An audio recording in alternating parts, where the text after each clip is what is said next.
Écoute ce message avant de te marier. Le mauvais choix du conjoint, du partenaire de vie détruit ta vie, te détruit intérieurement, détruit ton futur et même ton présent, anéantit tes enfants, détruit tes projets et même ta vision de vie est détruite. Tu étais toute belle, toute en joie avant de te marier, tu étais beau, tu étais jovial. Tout à coup, lorsque tu entres dans ce mariage, même pas 3 mois de vie commune, oh, que tu as toute fanée. Tu es méconnaissable, à moins de 3 mois, on ne te reconnaît plus. La joie a disparu, tu es pensif, tu ne sais pas ce qui se passe. Dans cette vidéo, les amis, nous allons aborder 3 points essentiels à considérer avant de faire le choix du conjoint de destinée. Grande destinée, écoute-moi, ne te marie pas avec n'importe qui. Reste jusqu'à la fin, car le 3e point que nous allons aborder est le plus important. Alors, je t'invite fortement à écouter. C'est une suite ordonnée d'idées que je t'invite fortement à rester jusqu'à la fin. Si c'est la première fois que tu me vois dans cette nouvelle vidéo, moi, c'est Josiane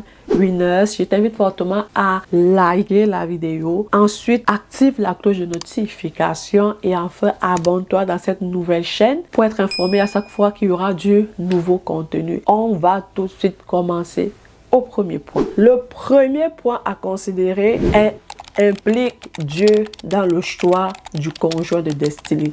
La famille Winners, quand le diable cherche à te détruire, là, il rôde, mais il ne part pas.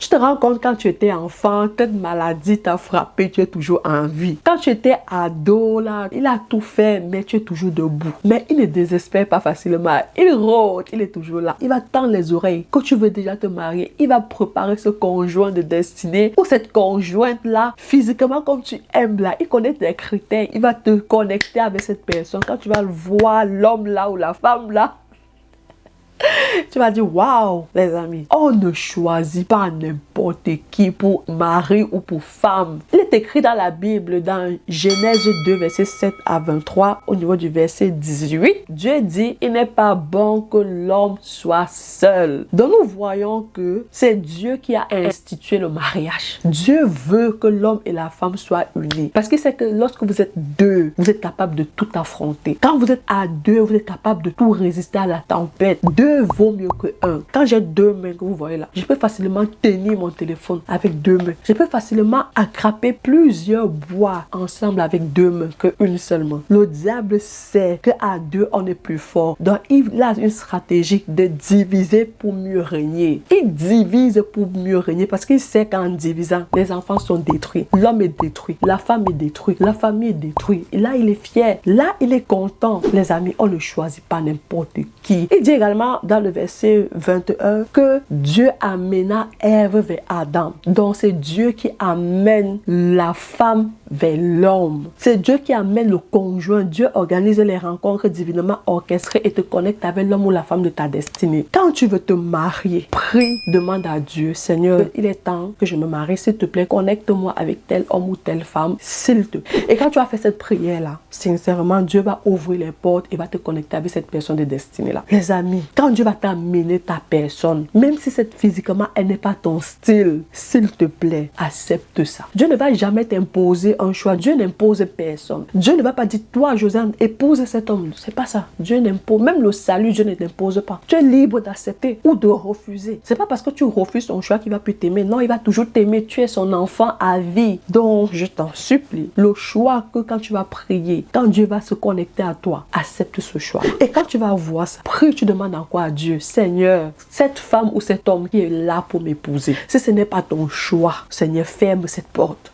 Avant toute alliance, que ce soit maritale, amicale, professionnelle, tout genre d'alliance qui peut exister, chaque fois que tu tisses une alliance avec n'importe qui, prie et demande à Dieu, Seigneur, si cette personne n'est pas pour moi, qu'elle parte là où elle est venue. Je ne veux pas souffrir. Tout ça vient de l'intérieur. Ce que tu veux, ce que tu aspires, t'arrive. Ce que tu aspires arrive dans ta vie. Quand tu dis que tu ne veux pas souffrir là, chaque fois que tu tisses une alliance, que ce soit un travail, que ce soit une amitié, que ce soit même pour habiter dans une maison, que ce soit un investissement, mets Dieu dans tout projet que tu fais, les amis. Tout ce que tu fais là implique Dieu dedans. C'est trop fort le mariage. Quand tu rate le mariage, c'est pas facile de se relever. Je vais vous raconter une histoire. Je connais un homme, il a 45 ans. Il a été séparé de sa conjointe, ça fait 5 ans aujourd'hui. Jusqu'à aujourd'hui, là, que je te parle, là, l'homme là n'est pas refait. 5 ans. Il a 50 ans. Il n'a pas été reconstruit après ce divorce. Le divorce, c'est pas facile de se relever. À un certain âge, 50, 60 ans, c'est plus l'âge d'aller encore étudier des relations. C'est l'âge où tu vas rester avec ta conjointe de vie, où vous allez programmer des vacances, des sorties, bref, tout genre de choses. C'est plus le moment d'aller étudier encore une relation. À 20 ans, 30 ans, oui, tu as encore la force de refaire. Je ne souhaite pas que tu refasses, mais soyons conscients. Plus tu es jeune, tu as quand même la force de recommencer. Mais interdis-toi tout recommencement marital dans ta vie. S'il te plaît, choisis avec la raison. Implique Dieu dans le choix. S'il te plaît. Ok?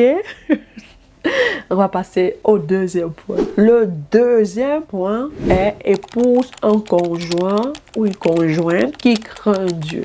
Je m'explique. J'ai pas dit d'épouser quelqu'un qui prie. J'ai pas dit d'épouser quelqu'un qui part à l'église matin, midi, soir, qui part tous les jours de la semaine. C'est bien beau, mais j'ai pas dit d'épouser quelqu'un qui part à l'église. J'ai pas dit d'épouser quelqu'un qui aime même à l'église tous les jours. Mais j'ai dit quelqu'un qui craint Dieu. Quelqu'un qui a l'amour pour Dieu. C'est cette personne que je veux que tu épouses. Les amis, moi qui vous parle là, il y a des choses que je ne fais plus dans ma vie. Il y a des choses que je ne peux même plus imaginer faire. Pas parce que je veux rendre compte à qui que ce soit, mais à cause de ma relation avec mon Dieu, qu'il y a des choses que je ne peux plus faire. À cause que je ne veux pas briser ma relation avec Dieu, je ne peux plus imaginer un jour faire des choses dans ma vie. Parce que Dieu est tellement important pour moi que à chaque fois quand je fais quelque chose, je me questionne que Dieu me regarde. Il y a un esprit suprême qui est là, qui me regarde et il ne sera pas fier de moi. Directement, je m'aligne. Les amis, quand tu épouses quelqu'un qui craint Dieu, il y a des choses que la personne ne peut plus te faire. À force de vouloir prier, oh Seigneur, fais en sorte que mon mari m'aime. Seigneur, donne-moi le cœur de ma femme. Seigneur, donne-moi le cœur de mon mari. Les amis, prions stratégiquement. Faisons les prières stratégiques. Pour prier pour avoir le cœur de ton conjoint là, prions plutôt que au lieu que mon mari s'attache à moi, c'est mieux qu'il s'attache à Dieu. Au lieu que ma femme s'attache à moi, c'est mieux qu'elle s'attache à Dieu. Lorsque tu t'attaches à Dieu, il y a des choses que tu ne peux plus faire. Dieu est comme l'arbre. Nous sommes des fruits. Si on aime l'arbre, forcément on va aimer les fruits. Dieu est notre Père, notre Créateur, notre Sauveur. Si moi je m'attache à Dieu, forcément je vais t'aimer parce que Dieu t'a créé. Tu es l'enfant de Dieu. Je vois des gens qui aiment l'enfant, ils n'aiment pas la mère là. Ça là, il faut vraiment quitter là. Si quelqu'un t'aime, il n'aime pas tes parents,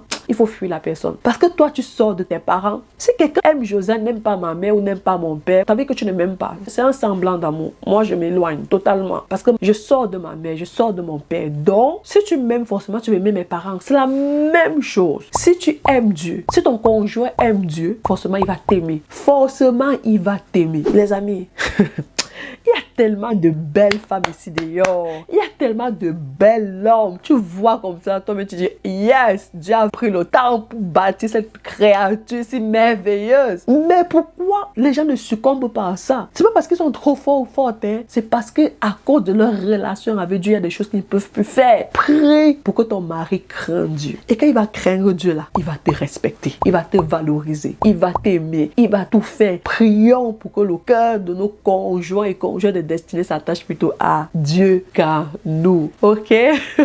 On va passer au troisième et au dernier point. Avant de passer au troisième point, je t'invite à t'abonner, à liker la vidéo pour que l'algorithme la partage à un maximum de personnes. Ensuite, d'activer la cloche de notification. Le troisième point que nous allons aborder dans cette vidéo pour faire le bon choix du conjoint est de connaître ta vision.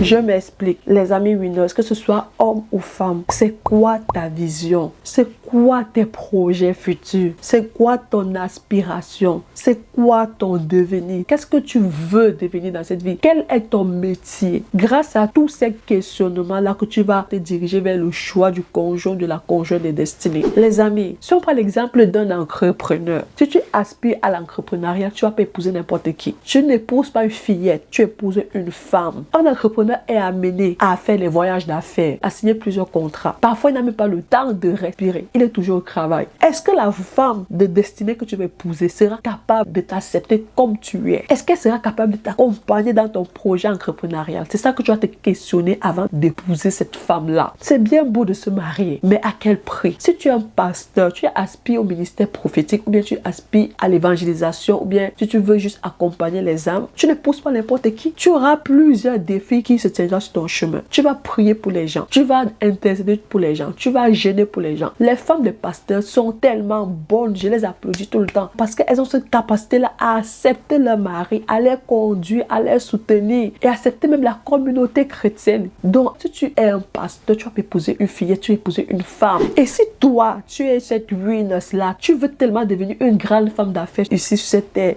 tu as une vision de ta vie, tu ne te vois pas juste à être dans un foyer, tu t'assois tranquillement sans rien faire. Non, tu veux travailler. Et si par exemple, ma winner, tu épouses un homme qui ne veut pas que tu travailles, et tout à coup, ce serait des chicanes, ce serait des embrouilles dans la maison, parce que tu n'étais pas questionné dès la base. Est-ce que cet homme-là va t'accompagner dans ton travail? Est-ce que cet homme-là va vouloir que tu travailles? C'est ça que tu vas te questionner avant de l'épouser. Il y a plusieurs choses à considérer. C'est quoi ton mindset? C'est quoi ta vision? C'est quoi ton devenir? Comment tu aspires? Comment tu vois la vie? De nos jours là, le mariage n'est pas un diplôme. De nos jours, tu vas pas venir t'installer dans ton mariage juste comme ça là. Non, tu as des choses à faire. Tu as des projets. Tu vas soutenir beaucoup de monde. Tu as besoin de travailler. Tu as besoin d'aider. Est-ce que ton homme, est-ce que ton grand homme là que tu vas choisir sera apte à t'aider dans ta vision de vie? C'est ça que tu dois prendre en considération avant de l'épouser, ma winneuse. S'il te plaît. S'il te plaît. Donc, prends ces 3 points que nous avons abordés dans cette vidéo. Impliquer le Seigneur. Fais que le cœur de ton mari s'attache à Dieu et considérer ta vision. Quand tu vas mettre tout ça réuni, tu verras que tu vas faire un bon choix. Tu vas faire un bon choix où tu seras heureuse, respectée, valorisée, où tu vas travailler. Tout cela sera réuni pour toi. Donc, n'épouse pas la rate, ne sois pas pressé. Prends ton temps pour bien choisir. J'aurais dit encore pour conclure, mieux vaut échouer dans les fiançailles que d'échouer dans le mariage parce que ça fait trop mal de recommencer. C'est trop difficile, ça fait trop mal. S'il vous plaît, ne perds pas ta vie, ne gaspille pas ton temps. Réfléchis, réfléchis, réfléchis et réfléchis. On va conclure la vidéo. Voilà, on arrive à la fin de la vidéo. Avant de me quitter, les amis, je mettrai le lien là ou là d'une vidéo que j'ai déjà parlé sur les relations de couple. Vous pouvez aller cliquer sur le lien là ou là et aller regarder la vidéo si ce n'est pas déjà fait. J'espère que vous avez passé un bon moment à m'accompagner. J'espère également que vous avez noté les différents points que nous avons partagés tout au long de cette vidéo. Les amis, comme je vous ai dit dans la vidéo précédente, j'ai créé un canal Telegram. Le but, c'est d'être encore plus en contact avec ma communauté des winners. Le lien du canal Telegram se trouve en bas de description. Allez massivement me rejoindre dans ce canal. Et également, suivez-moi sur mes différents réseaux sociaux, TikTok, Instagram et Facebook. Pour conclure, les amis, j'ai créé un e-book spécialement pour toi qui m'écoute. Comment être productive. Si tu n'as pas encore téléchargé ce e-book, je t'invite également à aller le faire. Tous les liens du canal, du e-book, des réseaux sociaux se trouvent en bas de description. Entre-temps, portez-vous bien. Passez une excellente soirée ou journée. Que le Seigneur vous bénisse. Bye!